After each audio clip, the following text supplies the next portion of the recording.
बीडमधलं संतोष देशमुख हत्याकांड जसं चर्चेत आलं तसंच तिथलं महादेव मुंडे हत्या प्रकरणही वादात आहे। या हत्या प्रकरणाशी संबंधित महाराष्ट्राच्या राजकारणात मोठी खळबळ उडेल असा दावा आता समोर आलाय।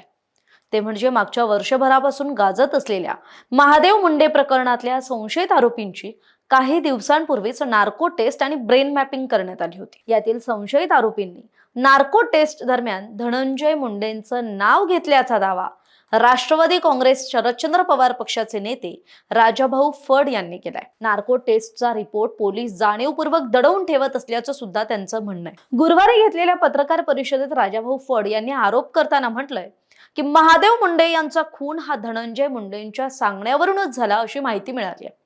मात्र या प्रकरणातील नार्को टेस्टचा रिपोर्ट पोलिसांकडून जाणीवपूर्वक दडवून ठेवला जातोय। यात स्थानिक आमदाराचा दबाव असल्यामुळेच तपासाची दिशा बदलली जात असल्याचा दावा राजाभाऊ फड यांचा आहे। इतकंच नाही तर राजाभाऊ फड यांनी धनंजय मुंडेंवर भारतीय दंड संहितेच्या कलम 120 ब अंतर्गत गुन्हा दाखल करण्याची मागणी केली आहे। शिवाय महादेव मुंडे हत्या प्रकरणाचा तपास योग्य वेळी झाला असता तर पुढे बापू आंधळे, संतोष देशमुख यांच्या हत्या टळल्या असता असं सुद्धा वक्तव्य केलंय। याचबरोबर त्यांनी इशारा दिलाय की 20 मार्च पर्यंत म्हणजे पुढच्या 15 दिवसात जर महादेव मुंडे हत्या प्रकरणातील खऱ्या आरोपींना अटक झाली नाही आणि तपास पारदर्शक झाला नाही तर तीव्र आंदोलन छेडण्यात येईल।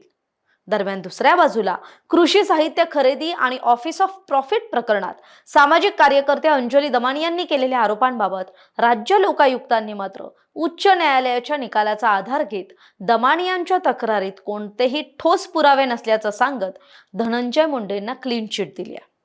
म्हणजेच एका बाजूला मुंडेंवर गंभीर आरोप तर दुसऱ्या बाजूला मात्र क्लीन चिट।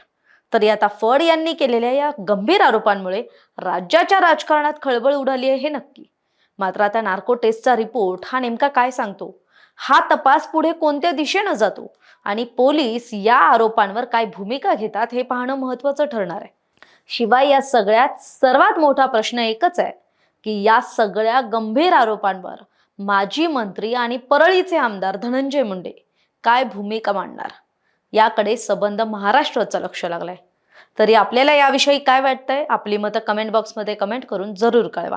धन्यवाद।